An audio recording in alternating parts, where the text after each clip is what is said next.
Já imaginou como seria ouvir o chamado de Deus em um momento em que tudo ao seu redor parece desmoronar? Como seria viver numa época em que a verdadeira fé é constantemente desafiada? Antes de mergulharmos nessa história transformadora, não se esqueça de curtir este vídeo, se inscrever no canal e ativar o sininho para continuar essa jornada conosco. Hoje vamos explorar a vida de Elias, um dos profetas mais marcantes da Bíblia, alguém que viveu e caminhou pela fé, mesmo em tempos de grande adversidade. Desde sua juventude, Elias parecia carregar uma direção divina, uma convicção de que sua vida tinha um propósito maior. Ele nasceu em Tisbe, na região montanhosa de Gileade, um lugar remoto que moldou seu espírito resiliente. Lá, ele cresceu consciente da soberania do Senhor, cercado por uma natureza que, embora bela, era também dura, uma metáfora para os desafios que ele enfrentaria mais tarde. Naquele tempo, Israel vivia sob o governo de Acabe, um rei cujo reinado se tornou sinônimo de decadência espiritual. Acabe não apenas tolerou, mas promoveu abertamente a adoração a Baal, influenciado por sua esposa Jezabel, uma mulher conhecida por sua devoção a esse deus pagão e por sua determinação em erradicar os profetas do Senhor. Essa era uma época de escuridão espiritual em Israel, onde a idolatria corrompia o coração da nação e a verdadeira adoração a Deus parecia um eco distante. Foi nesse contexto que Elias foi chamado para se erguer como profeta, como uma voz que clamava contra a injustiça e chamava o povo de volta ao único e verdadeiro Deus. Com coragem sobrenatural, Elias confrontou o próprio Acabe. Ele declarou: "Juro pelo nome do Senhor, o Deus de Israel, a quem sirvo, que nos próximos anos não haverá orvalho nem chuva a não ser por minha palavra." Essas palavras, registradas em 1 Reis, capítulo 17, versículo 1, não foram apenas um desafio ao rei, mas um ataque direto à crença em Baal, que era considerado o deus da fertilidade e da chuva. Essa proclamação foi um ato de fé e obediência, uma declaração audaciosa de que o Senhor, e não Baal, é quem controla a natureza e sustenta a vida. Logo após fazer essa declaração, Deus instruiu Elias a se esconder junto ao riacho de Querite, a leste do Jordão. Ali, ele experimentou a provisão de Deus de maneira extraordinária. Os corvos lhe traziam pão e carne pela manhã e à noite, enquanto ele bebia da água do riacho, como lemos em 1 Reis, capítulo 17, versículos 4 e 6. Essa fase de isolamento foi mais do que um esconderijo, foi um tempo de treinamento espiritual. Longe das multidões, Elias aprendeu a confiar exclusivamente na provisão divina e a depender completamente do Senhor. Mas o riacho, como tudo na vida, secou. O efeito da seca proclamada por Elias começou a se manifestar de maneira evidente. Foi então que Deus novamente lhe falou, dizendo: "Levante-se e vá para Sarepta de Sidom e fique lá. Ordenei a uma viúva daquele lugar que lhe forneça comida", conforme descrito em 1 Reis, capítulo 17, versículo 9. Era uma instrução surpreendente. Sarepta ficava fora de Israel, em uma região dominada pela idolatria, e confiar em uma viúva para sua subsistência era, no mínimo, improvável. Contudo, Elias obedeceu sem questionar, confiando na sabedoria e no plano de Deus. Ao chegar em Sarepta, Elias encontrou a viúva recolhendo gravetos. Ele pediu-lhe um pouco de água e, em seguida, um pedaço de pão. Sua resposta foi profundamente tocante. "Juro pelo nome do Senhor, seu Deus, que não tenho pão assado, mas apenas um punhado de farinha num jarro e um pouco de azeite numa vasilha. Estou apanhando uns 2 gravetos para levar para casa e preparar uma refeição para mim e para o meu filho. Vamos comê-la e esperar a morte, como está escrito em 1 Reis, capítulo 17, versículo 12. Imagine o peso dessa declaração. Aquela mulher era o retrato vivo do desespero. Ela estava no limite de suas forças, preparada para preparar sua última refeição antes de sucumbir à fome. E agora, um estranho aparece, pedindo o pouco que ela tinha para si e para o filho. Nesse momento, Elias enfrentou um dilema moral e espiritual. Como poderia ele, um profeta de Deus, tirar algo tão precioso e escasso de uma mulher que já estava à beira do desespero?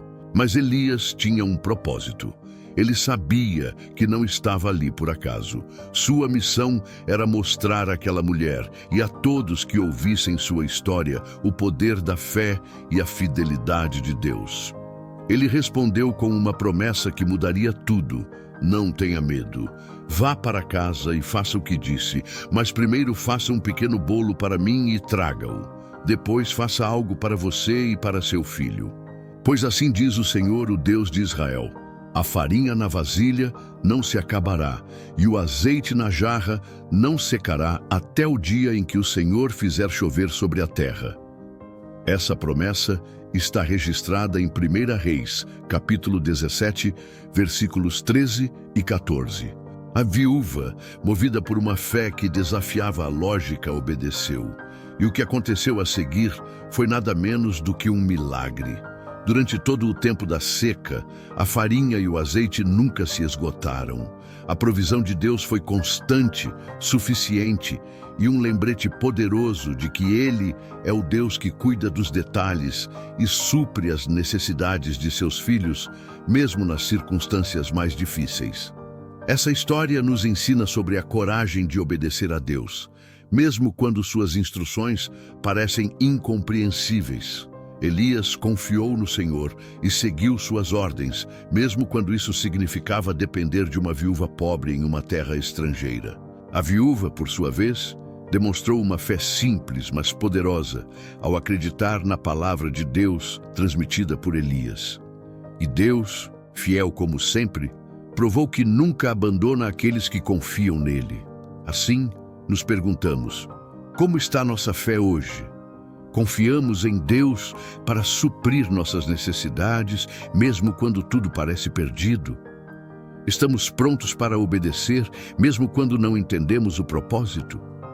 Essas perguntas ecoam na história de Elias e continuam a nos desafiar nos dias atuais. Em Sarepta, Elias testemunhou o poder e a fidelidade de Deus de uma forma que transcendeu todas as expectativas. A promessa divina de que a farinha na vasilha e o azeite na jarra não se esgotariam se cumpriu dia após dia, como está registrado em 1 Reis, capítulo 17, versículos 13 e 14. A cada refeição preparada pela viúva, o sustento milagroso reforçava a verdade de que Deus é um provedor fiel, mesmo nas circunstâncias mais sombrias. Mas o milagre diário da provisão logo seria ofuscado por um evento ainda mais dramático. O filho da viúva, seu único filho, adoeceu gravemente. A enfermidade se agravou rapidamente e o menino morreu. Para aquela mãe, já marcada pelo sofrimento da seca e da pobreza, a morte de seu filho foi um golpe devastador. Em sua dor, ela questionou Elias, dizendo: "O que há entre mim e você, homem de Deus? Você veio para me lembrar do meu pecado e matar meu filho?" Essa declaração, registrada em 1 Reis, capítulo 17, versículo 18, revelou o profundo sofrimento daquela mulher e o peso de sua desesperança. Elias, movido por compaixão e fé, tomou o menino dos braços da mãe e o levou para o quarto onde ele próprio estava hospedado. Ali, ele clamou ao Senhor com todo o seu coração: "Senhor meu Deus, trouxeste também desgraça sobre esta viúva com quem estou hospedado, fazendo morrer seu filho?" Elias deitou-se sobre o menino 3 vezes e orou com fervor: "Senhor meu Deus, faze voltar a vida a este menino." Essas palavras, descritas em 1 Reis, capítulo 17, versículos 20 e 21, ecoaram como um grito de intercessão, uma súplica pela manifestação do poder divino. Deus ouviu a oração de Elias. O menino reviveu. Elias o trouxe de volta para sua mãe e disse: "Veja, seu filho está vivo." A reação da viúva foi de assombro e reconhecimento. Ela declarou: "Agora sei que você é um homem de Deus e que a palavra do Senhor vinda da sua boca é a verdade." Esse testemunho, registrado em 1 Reis, capítulo 17, versículo 24, não foi apenas uma declaração de fé, mas uma confirmação de que Deus estava operando poderosamente através de Elias. Esse evento marcou profundamente a vida do profeta e da viúva, mas o plano de Deus para Elias estava longe de terminar. Após esse período em Sarepta, o Senhor deu uma nova instrução. Era hora de Elias se apresentar novamente a Acabe. Deus prometera enviar chuva sobre a terra, encerrando os anos de seca, como lemos em 1 Reis, capítulo 18, versículo 1. Obedecendo à ordem divina, Elias partiu, preparado para mais uma vez confrontar o rei e desafiar o sistema de idolatria que havia tomado Israel. Quando Elias encontrou Acabe, o rei o acusou de ser o causador dos problemas de Israel. "É você o perturbador de Israel?" disse Acabe. Mas Elias, com coragem e autoridade, respondeu: "Eu não tenho perturbado Israel, mas você e a família de seu pai têm. Vocês abandonaram os mandamentos do Senhor e seguiram os Baalins." Essas palavras, registradas em 1 Reis, capítulo 18, versículos 17 e 18, foram uma acusação direta, expondo a responsabilidade de Acabe e Jezabel pela corrupção espiritual da nação. Elias não parou por aí. Ele desafiou os profetas de Baal para um confronto no Monte Carmelo, um evento que se tornaria um dos episódios mais memoráveis de sua vida. Ele propôs uma prova. O verdadeiro Deus seria aquele que respondesse com fogo para consumir o sacrifício. Essa narrativa, que continua no capítulo 18 de 1 Reis, revela a confiança inabalável de Elias no poder do Senhor e sua determinação em trazer o povo de volta à verdadeira adoração. A história de Elias não é apenas um relato de milagres e confrontos épicos. É uma lição sobre fé, obediência e coragem em tempos de provação. Ele confiou em Deus em cada etapa de sua jornada, mesmo quando as circunstâncias pareciam impossíveis. Desde a provisão milagrosa em Sarepta até a ressurreição do filho da viúva e o confronto com Acabe, Elias foi um instrumento poderoso nas mãos do Senhor. Essa história também nos ensina sobre a fidelidade de Deus. Assim como ele cuidou de Elias e da viúva, ele cuida de nós em nossas necessidades, mesmo nas situações mais desafiadoras. Elias nos lembra que Deus não está limitado pelas circunstâncias terrenas. Ele é o Deus que provê, ressuscita e transforma.